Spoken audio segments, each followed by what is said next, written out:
Salam saudaraku, selamat pagi. Semoga kita semua dalam keadaan sehat dan penuh sukacita dalam Tuhan.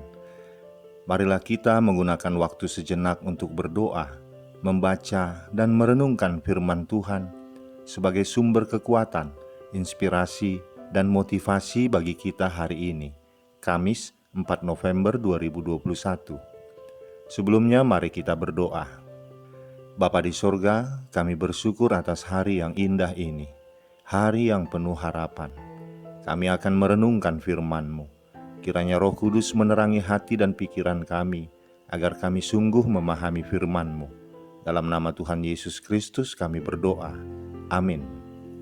Firman Tuhan yang menyapa kita di pagi ini, Amsal 11 ayat 17. Orang yang murah hati berbuat baik kepada diri sendiri, tetapi orang yang kejam menyiksa badannya sendiri. Demikian firman Tuhan.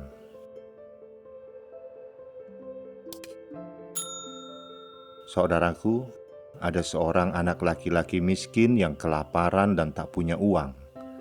Dia nekat mengetuk pintu sebuah rumah untuk meminta makanan. Namun keberaniannya lenyap saat pintu dibuka oleh seorang gadis muda. Dia urung meminta makanan dan hanya meminta segelas air putih saja. Tapi sang gadis tahu anak ini pasti lapar. Maka ia membawakan segelas besar susu dan sepotong kecil roti yang ada. "Berapa harga segelas susu ini?" tanya anak laki-laki itu. "Ibuku mengajarkan jangan pernah minta bayaran atas sebuah perbuatan baik," jawab si gadis. "Aku berterima kasih dari lubuk hati yang paling dalam," balas anak laki-laki itu setelah menenggak habis susu tersebut. Belasan tahun berlalu, gadis itu tumbuh menjadi wanita dewasa. Namun dia didiagnosa punya penyakit kronis. Dokter di kota kecilnya sudah angkat tangan. Gadis malang itu pun dibawa ke rumah sakit di kota besar, di mana terdapat dokter spesialis. Dr. Howard Kelly lah yang memeriksa dan menanganinya. Pertama kali melihat data-data wanita itu, apalagi nama kota asal wanita itu, terbersit pancaran aneh di mata sang dokter. Saat ia tiba di kamar wanita tersebut, dokter itu langsung mengenali wanita itu. Setelah melalui perjuangan panjang, akhirnya wanita itu pun berhasil disembuhkan. Wanita itu menerima amplop tagihan rumah sakit. Wajahnya pucat ketakutan karena dia tak akan mampu membayarnya meski dicicil seumur hidup sekalipun.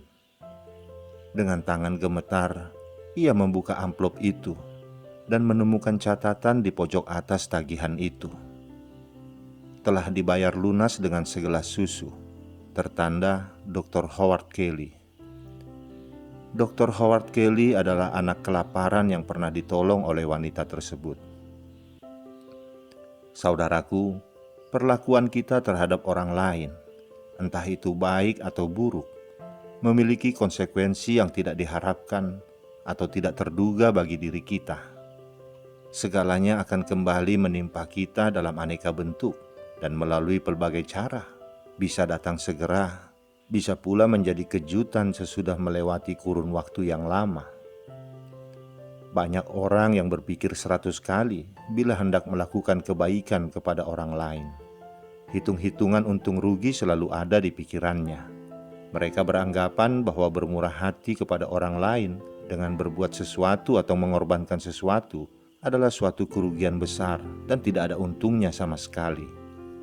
Namun hari ini kita diingatkan oleh firman Tuhan, orang yang murah hati berbuat baik kepada diri sendiri, tetapi orang yang kejam menyiksa badannya sendiri.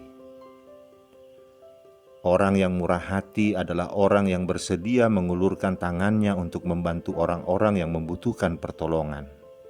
Orang yang murah hati tidak pernah menganggap bahwa kebaikan yang dilakukannya merupakan suatu paksaan atau kerugian baginya. Sebaliknya, ia melakukan kebaikan itu dengan sukacita, tanpa mengharapkan balasan atau pamrih. Tidak ada kata sia-sia bagi orang yang bermurah hati atau berbuat baik kepada orang lain. Kebaikan dan kemurahan hati pun tak akan lenyap, bahkan tak jarang berbuah berlipat ganda secara tak terduga. Tak hanya berbuah untuk diri kita saja, melainkan juga untuk orang-orang di sekeliling kita. Satu hal yang penting yang harus diperhatikan saat melakukan suatu kebaikan atau kemurahan hati kepada orang lain adalah motivasi hati. Jangan sampai ada niat atau motivasi terselubung.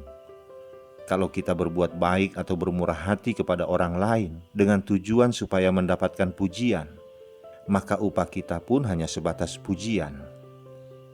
Sebagai orang-orang yang telah diselamatkan, melakukan kebaikan adalah sebuah keharusan, sebagai ungkapan rasa syukur karena Tuhan telah terlebih dahulu melakukan kebaikan kepada kita. Tuhan mengorbankan nyawanya untuk menebus dosa-dosa kita, sehingga kita diselamatkan. Karena itu, saudaraku, jangan berhenti bermurah hati kepada orang lain. Kebaikan kita terhadap orang lain adalah kebaikan terhadap diri sendiri, sebab Tuhan pasti membalas perbuatan baik kita. Amin. Kita berdoa. Terima kasih Bapa atas firman-Mu hari ini yang mengingatkan kami. Segala yang kami lakukan kepada orang lain akan berdampak kepada diri kami sendiri. Perbuatan baik ataupun buruk memiliki konsekuensi masing-masing. Firman-Mu hari ini mengingatkan kami agar kami selalu berbuat baik, bermurah hati kepada orang lain, bahkan orang-orang yang tidak kami kenal sekalipun. Perbuatan baik yang kami lakukan itu hanya berdasarkan ungkapan syukur kami bahwa kami telah menerima kebaikan dari-Mu. Jadikan kami Bapa anak-anak-Mu yang memiliki kemurahan hati, dan berikan kami kekuatan untuk melakukan itu. Dalam nama anak-Mu Tuhan Yesus Kristus kami berdoa. Amin. Selamat beraktivitas saudaraku. Tuhan memberkati. Shalom.